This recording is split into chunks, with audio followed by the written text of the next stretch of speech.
सहनाववतु सहनौ भुनक्तु सह वीर्यं करवावहै तेजस्विनावधीतमस्तु मा विद्विषावहै। ओम शांति शांति शांति। वैदिक जीवन पद्धति की इस कक्षा में आप सभी का हार्दिक स्वागत है, अभिनंदन है।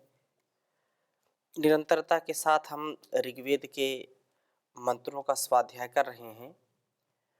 नित्य नवीन उत्साह के साथ एक सच्चा जो पथ है उस पथ पर आरूढ़ होने के लिए, जो जीवन और इस जगत की भलाई के लिए अत्यंत कल्याणकारी उपदेश है, उसका सुनना सुनाना हमको अत्यंत अनिवार्य हो जाता है जब हम दिव्यता से जीवन जीना चाहते हैं।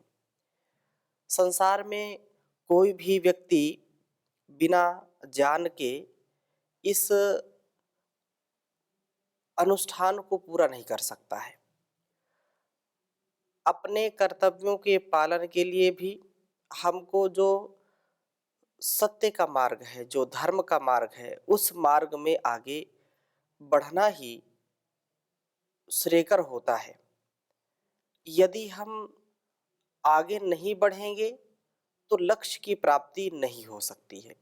इसलिए जो व्यक्ति निरंतरता के साथ बिना थके बिना रुके अपने गंतव्य की ओर अबाध गति से बढ़ता रहता है, तो देर सवेर वह अपने मंजिल तक, अपने लक्ष्य तक पहुंच ही जाता है।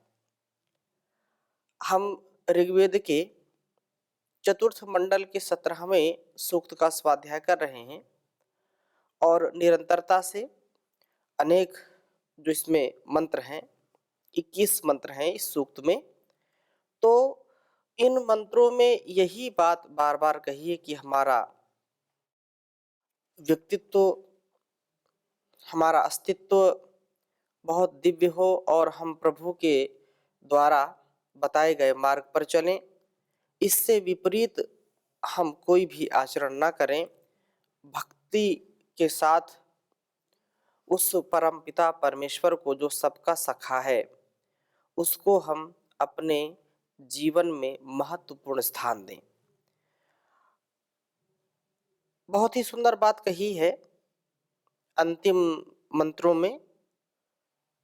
20वें मंत्र में भी यह कहा कि ओम एवान इंद्रो मघवा विरप्सि करत्य सत्या चर्षणी धीर नरवा त्वं राजा जनुषाम ध्येयस्मे अधिध्रवो माहिनम यजरित्रे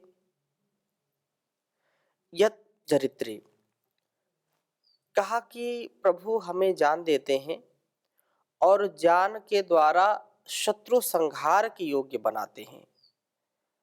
किसी भी व्यक्ति का बाहुबल कितना है, धन बल कितना है, जनबल कितना है, ये महत्वपूर्ण है, परंतु उससे भी महत्वपूर्ण यह है कि उसका ज्ञान बल कितना बड़ा है, प्रभु के प्रति उसका समर्पण कितना बड़ा है, अध्यात्म के प्रति उसका समर्पण कितना है।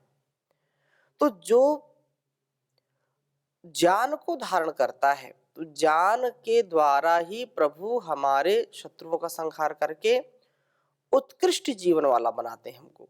हम अपने अंदर के जो शत्रु हैं, जो हमको बार बार पराजित करना चाहते हैं, बार बार हमको धराशायी करना चाहते हैं, और हम उस बहाव में बह जाते हैं, उस बाधा से निकल नहीं पाते हैं। परंतु जो व्यक्ति प्रभु की भक्ति करता है, प्रभु के द्वारा दिए गए ज्ञान का आधान अपने जीवन में करता है, वह उत्कृष्ट जीवन वाला होता है, वो सदा उन्नति के पथ पर आगे बढ़ता है।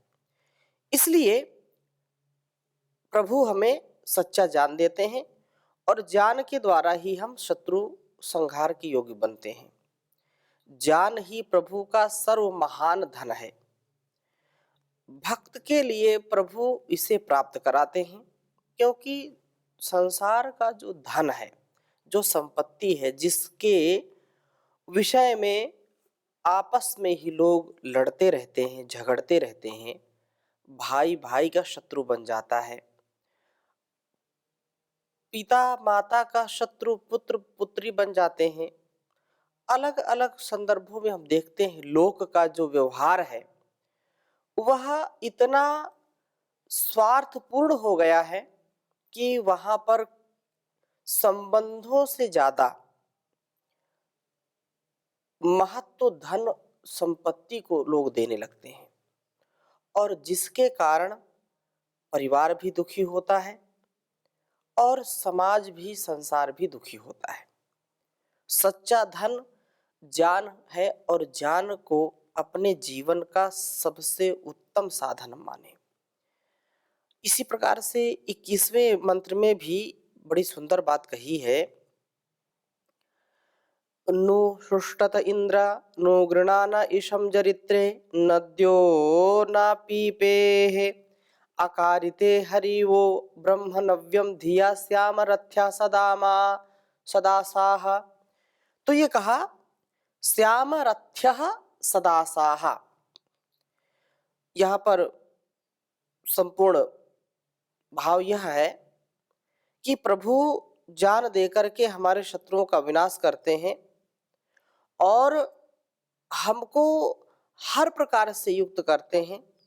जहां पर हम दान से, मान से, सम्मान से युक्त हो जाते हैं, दीनहीन अवस्था से ऊपर उठ जाते हैं, वेद माता जो हमको सब कुछ प्रदान करती है, ज्ञान यदि हमारे अंदर है तो हर समस्या का समाधान भी हमारे अंदर है। इसी भाव को अगले सूक्त में पिरोया गया है, जो यहाँ समाप्ति है 17वें सूक्त में 21वें मंत्र पर। उसी भाव को पुनः 18वें सूक्त के प्रथम मंत्र में दोहराया गया है। मैं इस वेद मंत्र को आपके समक्ष लिखता हूं, फिर चर्चा करूंगा।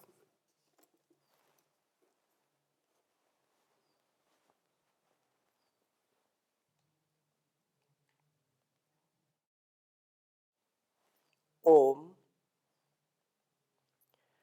अयम पंथा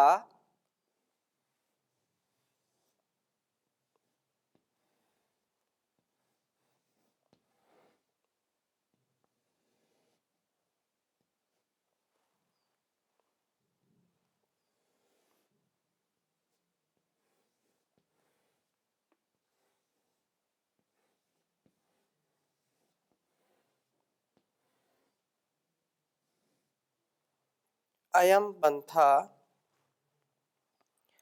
अनुवित्तः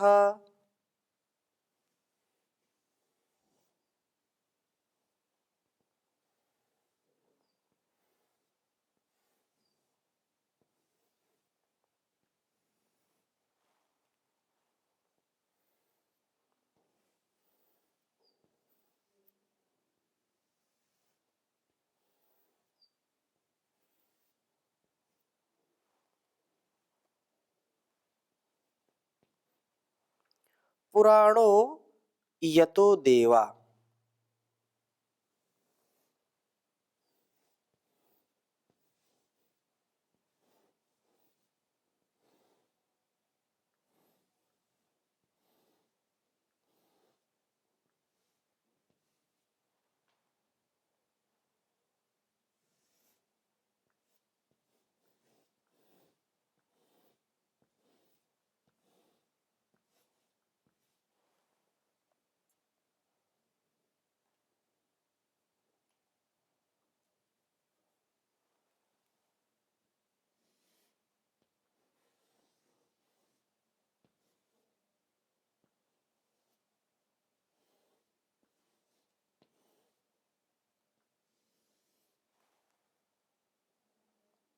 उदजायन्त विश्वे।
अतश्चिदा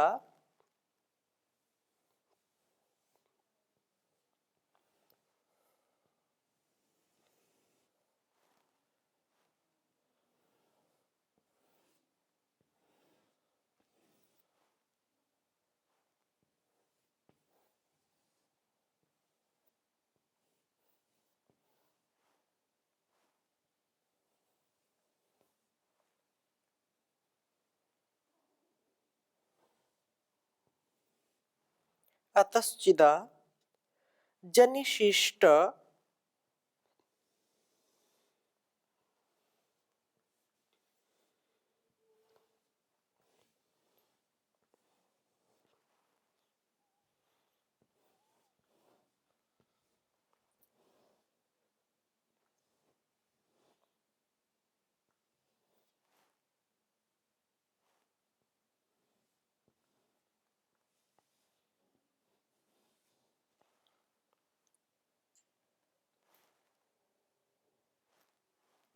प्रवृद्धो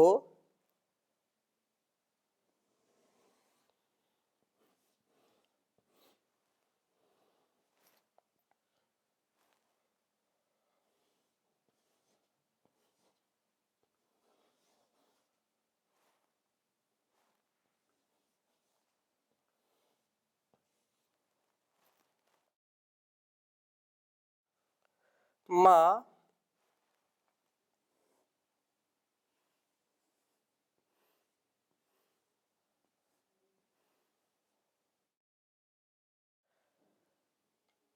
मातरम अमुया पत्तवे कहा।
ऋग्वेद के चतुर्थ मंडल के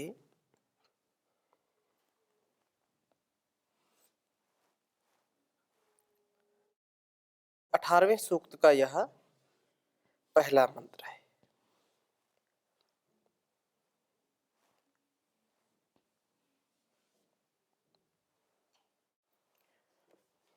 इस वेद मंत्र में बहुत ही भाव सुंदर छिपा हुआ है। ओम अयं पंथा अनुवित्तः पुराणो यतो देवा उदजायन्त विश्वे अतश्चिदा जनशिष्ट प्रवृद्धो मातरम अमुया पत्तवे कहा। ओम अयं पंथा अनुवित्तः पुराणो यतो देवा उदजायन्त विश्वे अतश्चिदा जनशिष्ट प्रवृद्धो मातरम अमुया पत्तवे कहा।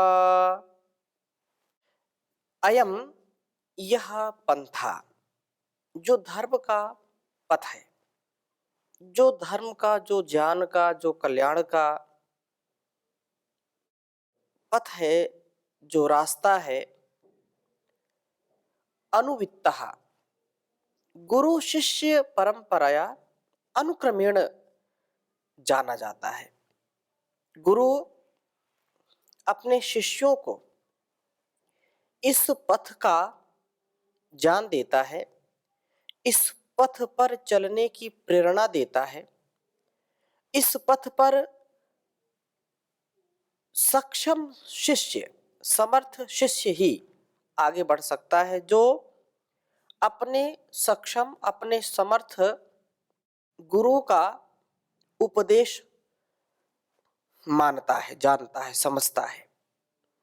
इसलिए कहा कि पुराणा, यह सनातन है, सदा से चला आ रहा है। सृष्टि के आरंभ में प्रभु ने इसका ज्ञान ऋषियों को दिया। अग्नि, वायु, आदित्य, अंगिरा, इन 4 ऋषियों को दिया और उसी परंपरा का निर्वहन हमारे ऋषियों ने किया। असंख्य ऋषियों का यह जो उद्देश्य रहा कि जो परमात्मा का उपदेश है हम सबके लिए, उसी रास्ते से, उसी पथ से, उसी कल्याण के मार्ग से, धर्म के मार्ग से अपने लक्ष्य को प्राप्त करना है, अपने लक्ष्य तक पहुंचना है। इसलिए यह क्रम सतत चलता रहा और चलता आ रहा है। उनसे अगले ऋषियों को प्राप्त किया और यह आज तक चल रहा है, आगे भी चलता रहेगा। यह मार्ग है यतः जिससे विश्वे देवाः, सब देव उत अजायन्ता अर्थात उत्कर्षेण प्रादुर्भूत होते हैं। उत्कर्षेण प्रादुर्भूत होते हुए इस मार्ग पर चलने वाले का अतिशय कल्याण करते हैं। और इस मार्ग पर चलने से दिव्य गुणों का विकास होता है। ये बात बिल्कुल सत्य है कि जो व्यक्ति सुपथ से चलता है, जो व्यक्ति धर्म के पथ से अपने आप को आगे बढ़ाता है, उसको संसार का सुख हो सकता है कि मिले ना मिले, ऐसा भी लोग कह सकते हैं, परंतु आत्मिक जो सुख है, जो आंतरिक अनुभूति है, वो कभी भी व्यक्ति को निराश नहीं होने देती। लेकिन जो अधर्म का रास्ता अपनाते हैं, जो असत्य का रास्ता अपनाते हैं, वे बाहर के सुख को हो सकता है दुनिया की दृष्टि में पा लें, लेकिन अंदर से वो कभी भी संतुष्ट नहीं होते, अंदर से कभी वे शांत नहीं होते, अंदर से कभी वे आनंदित नहीं होते, अंदर से वो कभी भी सच्चे सुख की अनुभूति नहीं करते हैं। इसलिए जो प्राचीन परंपरा से, जो हमारी ऋषि परंपरा से हमको ज्ञान मिलता है, वह सर्वोपरि है और उसी से हमारे और इस समाज का, राष्ट्र का जो भी अकल्याण है वो छट जाता है और व्यक्ति कल्याण से जुड़ जाता है, कल्याण का वह आनंद लेने लगता है। इस प्रकार से ये कहा कि इस मार्ग पर चलने से दिव्य गुणों का विकास होता है, अतः इसी से चित्त निश्चय पूर्वक आजानिशिष्ट मनुष्य विकास को प्राप्त होता है और प्रवृद्ध प्रकृष्ट बुद्धि वाला होता है। जो कुसंग में रहता है, जो कुपथ, जो गलत रास्ते पर जाता है, गलत कार्य करता है, उसकी बुद्धि भी भ्रष्ट हो जाती है, उसका जीवन नष्ट हो जाता है। लेकिन जो कभी भी विचलित नहीं होता है और जैसा शास्त्रों में बताया है, जैसा ऋषियों ने हमको बताया है, उपदेश दिया है, संदेश दिया है, उस पथ से जो व्यक्ति अपने को ओतप्रोत कर लेता है, अर्थात उससे इधर उधर बिल्कुल नहीं विचलित होता है, तो वह बुद्धिमान हो जाता है, उसकी बुद्धि तीव्र हो जाती है, सात्विक बुद्धि हो जाती है। अमुया इस मार्ग पर चलने द्वारा या इस मार्ग पर चलने से मातरम, इस वेद माता को पत्तवे माँ कहा, पतन के लिए मत कर। अर्थात जब हमने एक पथ का चुनाव कर लिया है, एक पथ का हमने निर्णय कर लिया है कि इस धर्म के पथ पर, इस सत्य के पथ पर, इस कल्याण के पथ पर, इस योग यज्ञ के पथ पर आगे बढ़ना है और वेद माता जो कल्याणी वेदवाणी है, इसके उपदेश को आत्मसात करते हुए जीना है, तो फिर इसके बताए गए मार्ग से बिल्कुल विचलित ना हो, इधर उधर अपने आप को डांवाडोल होने ना दें। इस प्रकार से वेद माता द्वारा कहे हुए मार्ग का आक्रमण करता हुआ तू पतन से अपने आप को बचाने वाला हो, अर्थात आक्रमण जो आगे बढ़ने वाला है। तेरे उत्कर्ष में ही वेद माता का भी उत्कर्ष है। तेरे आचरण में हीनता के आने से वेद माता की भी निंदा होगी कि वेद पढ़े हुए ऐसे ही होते हैं। अर्थात कितनी सुंदर बात कही है कि यदि वेदों का स्वाध्याय हम कर रहे हैं, वेदों की चर्चा हम कर रहे हैं, वेदों का हम प्रचार प्रसार कर रहे हैं और हमारे आचरण में वो चीज नहीं आती है, यदि हम वेदों को जानते हैं, समझते हैं, इसके महत्व को जानते हैं, इसके उद्देश्य को, इसके उपदेश को समझते हैं, और फिर भी हमारे मन में, वाणी में और व्यवहार में इससे विपरीत आचरण है, तो ये केवल हमारी निंदा नहीं होगी लोक में, लोग हमको ही उल्टा नहीं बोलेंगे, हमारा ही तिरस्कार नहीं करेंगे, अपितु उससे हमारी जो ज्ञान परंपरा है, जो ऋषि परंपरा है, जो वेदों की परंपरा है, वह भी कलंकित होगी, वह भी दूषित होगी। उससे भी लोगों का मन जो है खिन्न होगा और यह लोग ताने देने लगते हैं कि वेदों को पढ़ने वाले, शास्त्रों को जानने वाले तो लोग ऐसे ही होते हैं, वो केवल पढ़ते पढ़ते हैं, आचरण में उतारते नहीं हैं, जिससे मातरम इस वेद माता का भी अपकर्ष होगा, इसका मान नहीं होगा, इसका सम्मान नहीं होगा और हमारा जीवन महान नहीं होगा। इसलिए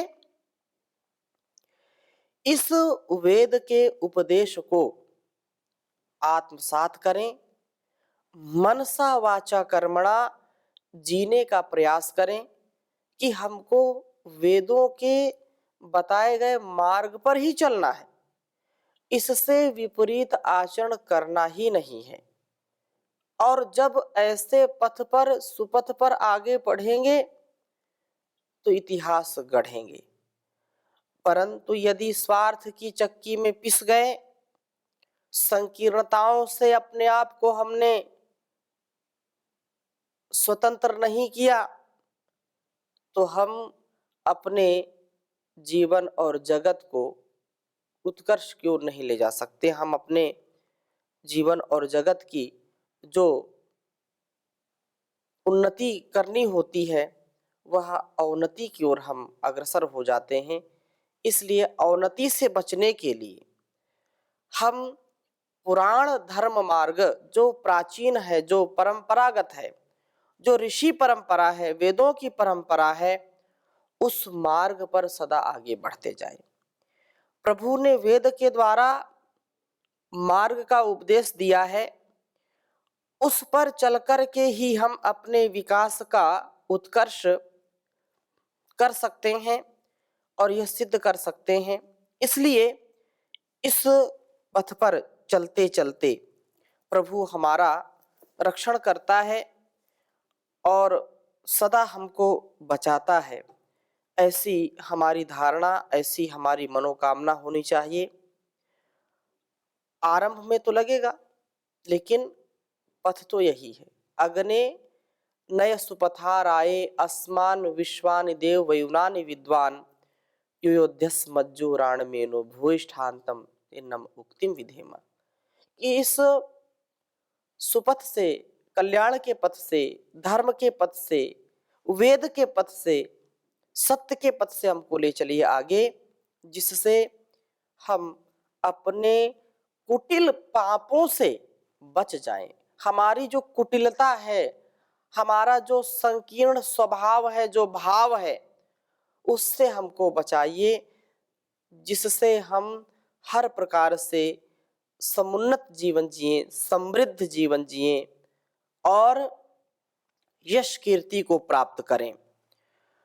थोड़ी सी चर्चा और आगे इसी विषय पर करेंगे, अभी यहीं पर विराम देते हैं।